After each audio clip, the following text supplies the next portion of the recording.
next up, we have Craig Dwar, and first of all, I love his title because his title talk, or the title of his talk, excuse me, because it's very alliterative. So let's get Tectonic with Tableau 10.2 plus.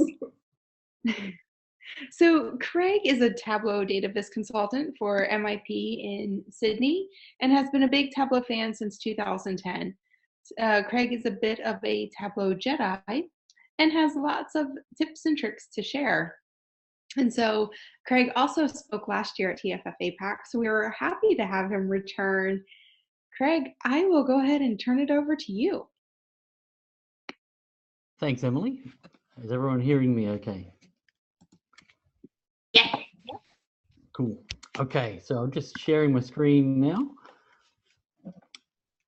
And away we go. So what I'd like to do today is to share you the experience I've had recently with an Iron Viz competition. Earlier this year, Tableau unveiled 10.2, and with 10.2 came support for shapefiles as data sources. So what I'd like to do is take you through today what is a geospatial shapefile, how can we use it as a data source within Tableau, and I'll even show you how you can create your own shapefile and use that to create a dual axis map. And if we get time at the end, I'll be sure to show you the actual viz that I entered into the competition using that shapefile. So let's get going. So first of all, what is a shapefile?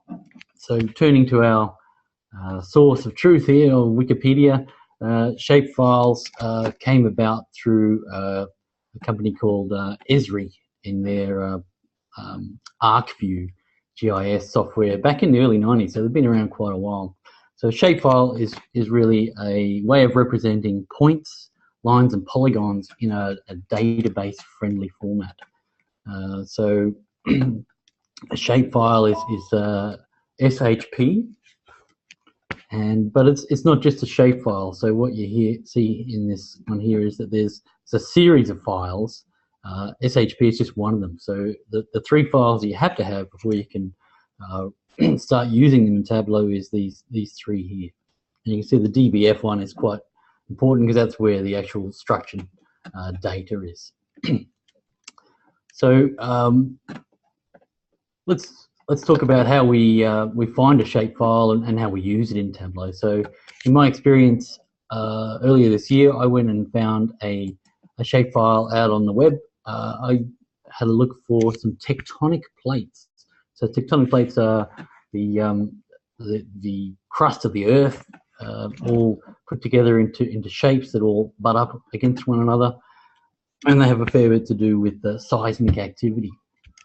So I found this site here, Nordpill, and they had gone to the effort of creating a whole lot of shapefiles that represented all of the tectonic plates around the place. And when you download them, this is what they look like. So the zip file came along with a whole lot of plates information, and sure enough, I have an SHP and the other two mandatory ones in there, as well as a couple other ones.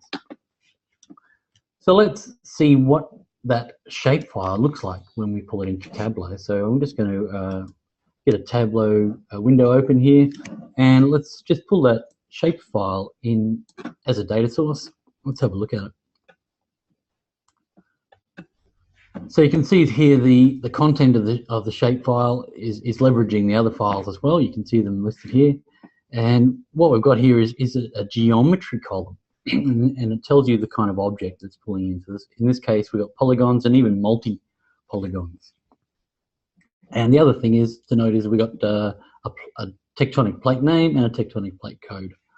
So let's go and see what we can do with those in Tableau. So let's open up a brand new sheet. We see we've got a geometry object. Note how it's got a little picture of a world there. That's sort of indicative that that's going to be something on a map. So let's double click on it. Yes, and we can see that there's these tectonic plates starting to appear on our Tableau canvas here. And if we grab plate name and we put that down at a level of detail, we can see that we now have tectonic plates in Tableau with those polygons visible. Now that in itself is a great leap forward compared to earlier versions of Tableau. So those folks who have been dealing with polygon shapes in Tableau for a while will know how painful it was to use this polygon mark type, where each one of these little points around the edge of all these shapes all had to be X, Y, latitude, longitudes, and you had to have a data source with potentially millions and millions of rows, and it became quite unwieldy to work with that when you wanted to do aggregate measures per polygon. So having a look at this data here, what can we do in terms of something visual, something analytical? Not much really. All we've got is a bunch of shapes. So turning back to my experience earlier this year regarding the contest. So what kind of data can we associate with these shapes to give you something a bit more interesting? And earthquakes is the obvious answer there. So I went and found some earthquake data from the US Geological Survey website, and I was able to download and scrape all of the earthquakes, or seismic events as they call them, that have happened since 1900. So I pulled that all together into a SQL Server database, and I'll show you what we came up with. So here it is here.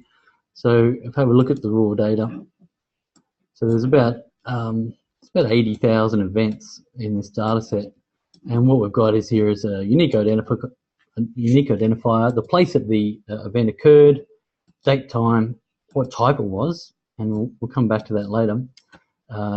And we've got where it happened, latitude, longitude, and how big it was. You heard the old Richter scale. That's what that magnitude is. So a big earthquake, something over 8 or 9. So let's have a look at what this earthquake data is, and let's see if we can kind of start working out whether there's some kind of correlation between earthquakes and tectonic plates. So I'm just going to add this latitude and longitude onto our map here, and why don't we grab all of these dimensions and we'll put them in level of detail, and we should start to see all of those little individual seismic events, and then they all are. And if we have a look back at the original shapes of the tectonic plates, you can kind of see that there's some kind of correlation going on there.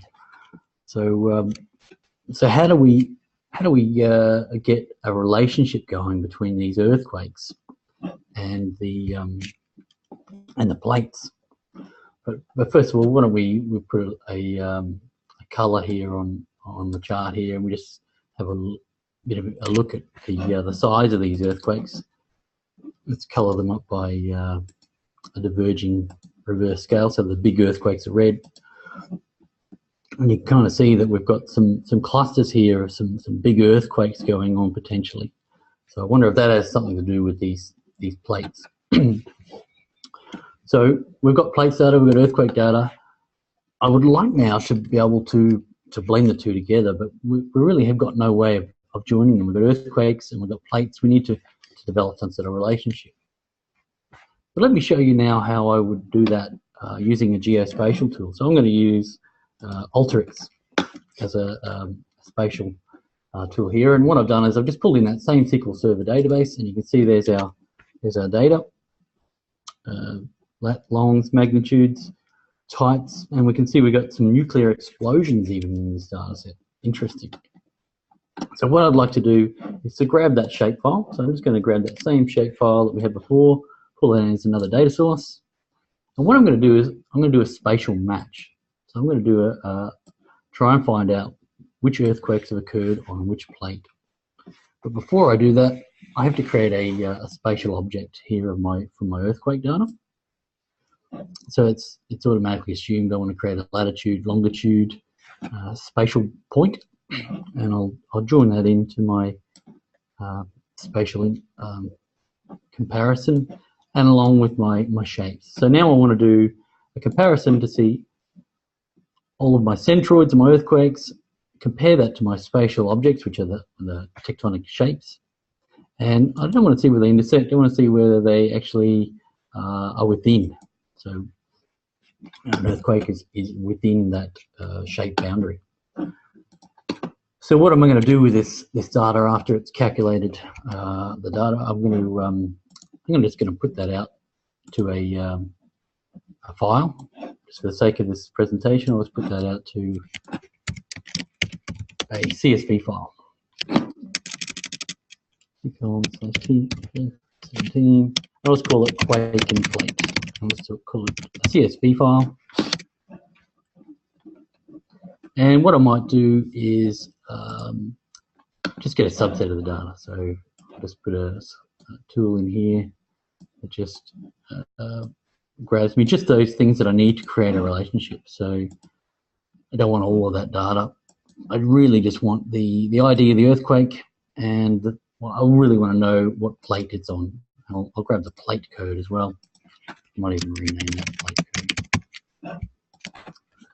All right, so let's run that flow there. Now we're going to have our 80,000 seismic events. It's going to do a spatial match on them, and it's going to show us which ones of those actually matched. And you can see at the end of each of these rows here, we can see that that earthquake occurred on that plate. So excellent, we've got what we want now to create that relationship, and then we can use our shapefile with our earthquake data. So let's go back to Tableau here, and now I'm going to edit my data source. So I'm going to just connect in to my SQL server. And now I'm going to find that CSV file that I've created. There it is there. I'll pull that in, make that a data source. And I'm going to use this as the joining table. So this table here is joining on earthquake ID equals earthquake ID. And now I can grab my shapefile as a second data source. And I can join on, not plate name, but I'll join on plate code equals plate code. And I'll do a left join there to be safe. So let's go back to our earthquake objects on our map, and that's going to just recreate that extract. So what we see here now is we've got a SQL Server database, we've got a text file that creates a relationship so that we can now join our spatial file.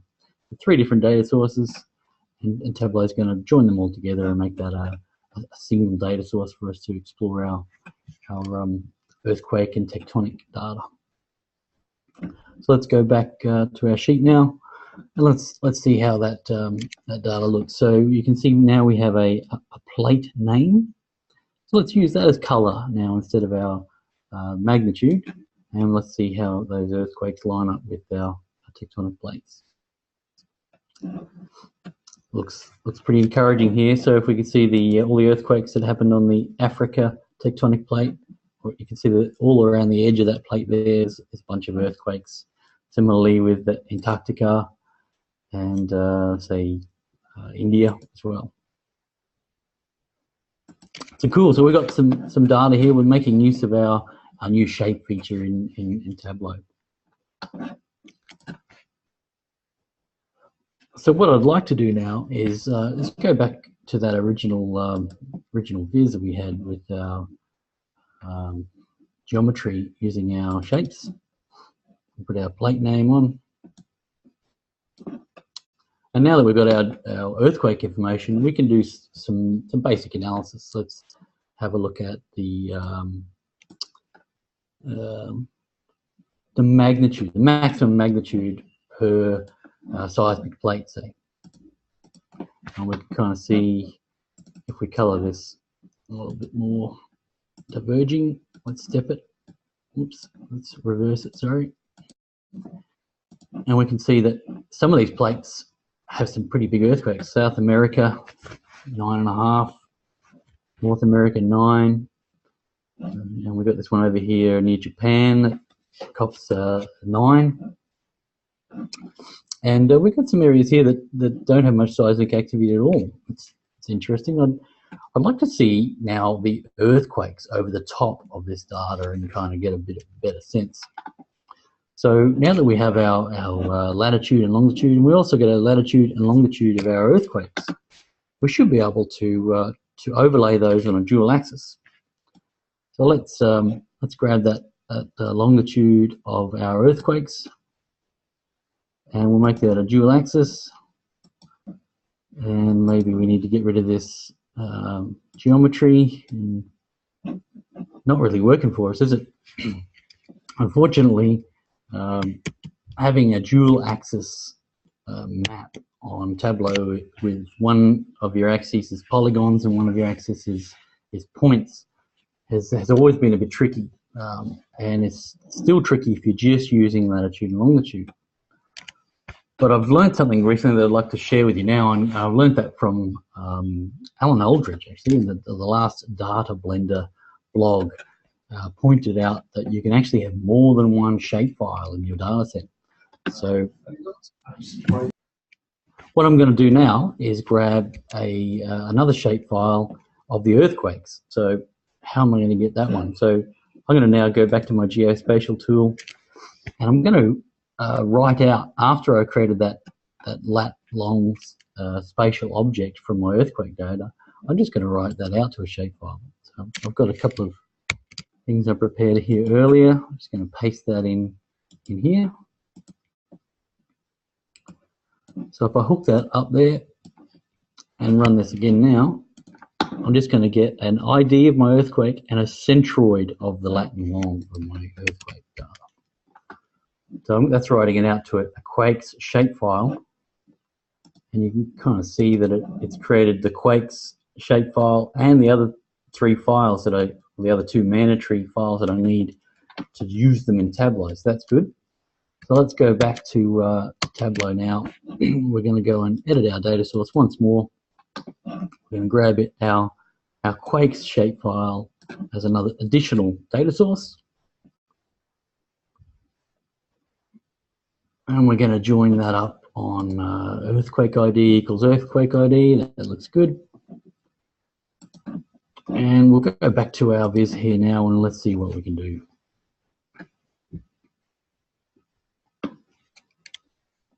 So let's just wait for that extract to rebuild.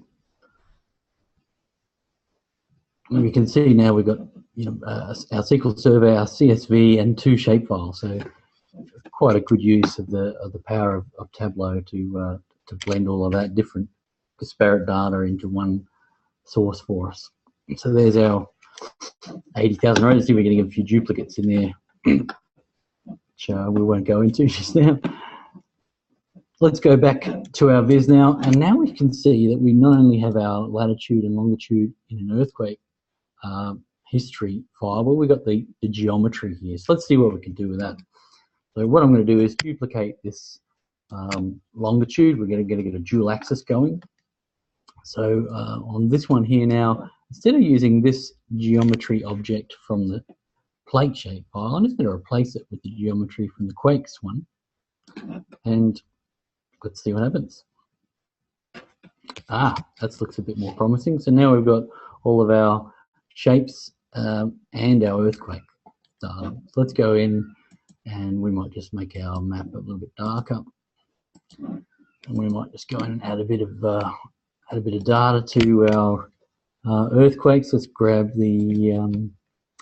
all of these pieces in here, and we'll take them down to a level of detail.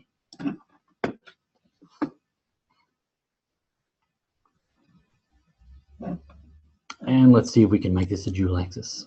So our problem is going to be solved now. We've got two generated longitudes. Tableau doesn't mind them being a dual axis. And there we go. Now we have our shape files. There's Africa with a maximum magnitude of 7.9, and we can kind of see all the little earthquakes that have happened on the edges of those plates. So looking good.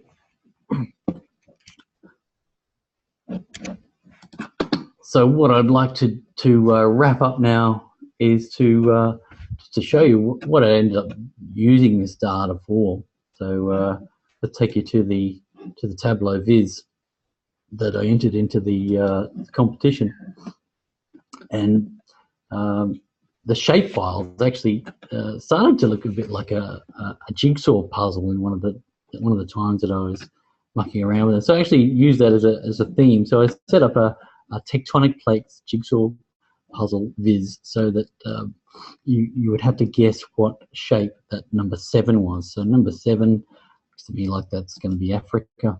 And the last piece of the puzzle here, piece 3, I think that must be the Australia piece. And the way I set it up was that once you got the jigsaw puzzle right, then that you got a prize. And the prize was that you get to play with this viz. So there you go. So now we've got the story of tectonic plates and seismic events with a bit of interactive experience where you could hover over the top of these particular plates, find out all about them. And I actually blended in even some more data there. I found some data on earthquake deaths and houses destroyed and the amount of damage, all very dark and sinister, but it allowed you to explore the data and find out a bit more. So I'll take you through this a version of this viz just quickly that doesn't have all the jigsaw pieces around it. And the way it works is if you want to find out a bit more about a particular tectonic plate, here's that one over in Japan. So it's got quite a lot going on in it. So let's have a look. And in the end, I didn't use a dual axis to show the plate and the earthquakes at the same time. I wanted to keep that context of the world map up there, but I wanted to zoom in on that particular region and just show the earthquakes. So you can see all the red ones there, the big earthquakes, and we hover over that one. There's a Fukushima earthquake back in 2011, and you can see the kind of damage there experienced by the poor folks in Japan. But you can see a whole bunch of other things all along the coast here. It'd be a tough place to live. There's quite a lot of tsunamis going on. There's one in 63. And I actually built in a little link here so that you can actually find out more. So there's quite a little potential little learning aid. You can it just sends a Google query for those words there, and you can quickly find out a bit more about that particular seismic event. So that was the earthquakes, but I just want to finish up on the other interesting part of the data that we alluded to before is our good old nuclear explosions. So let me quickly give you a look at what's tectonic plates copying the most nuclear activity, and you guessed it, there's the one above Russia, the Eurasia plate, has 221 nuclear explosions, and you can kind of see them nicely laid out on this map here. If you hover over the top of there, you can see a whole bunch of tests done in the 70s and the 80s. Some big ones up here. Well, spread all around the Soviet Union and so on. And if we have a look at the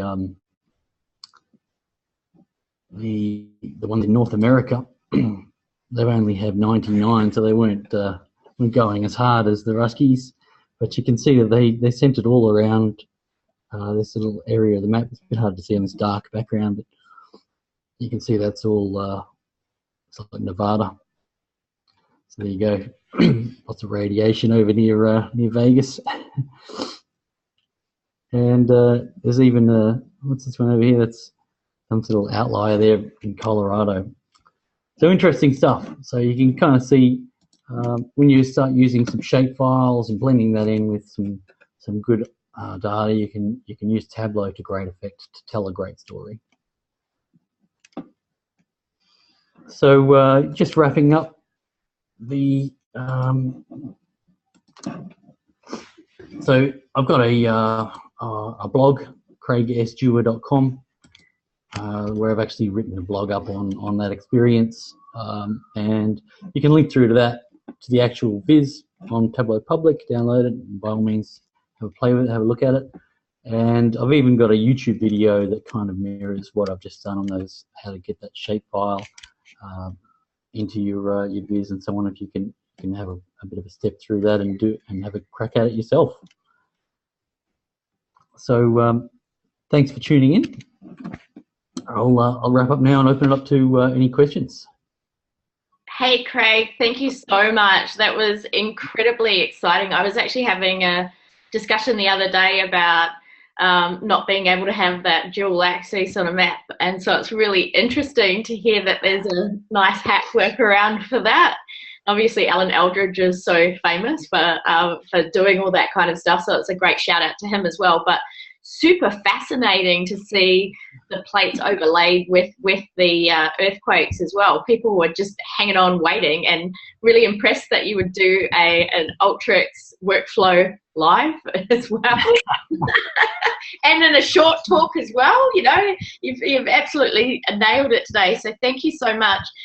So far there haven't been too many questions coming through on the Q&A, although I know something that did come through in the chat was around, and we've got 3 minutes before the next chat, but around how customers or how people actually convince others to buy Ultrix along the way.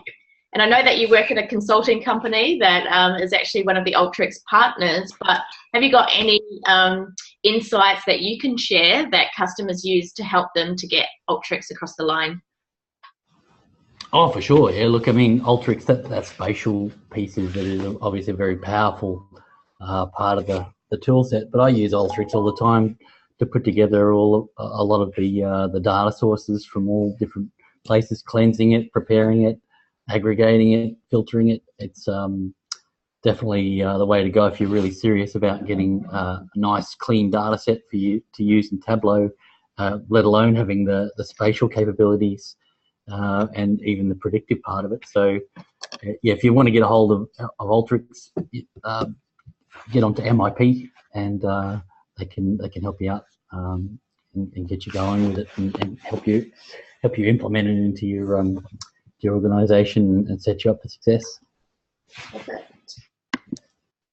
And are there any other questions from the group?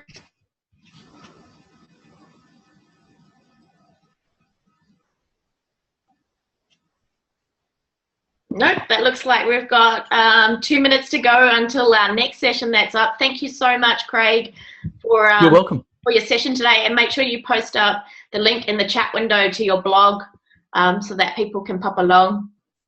Sure will. All right. Thanks very much, guys. Thank you. Glad you enjoyed it.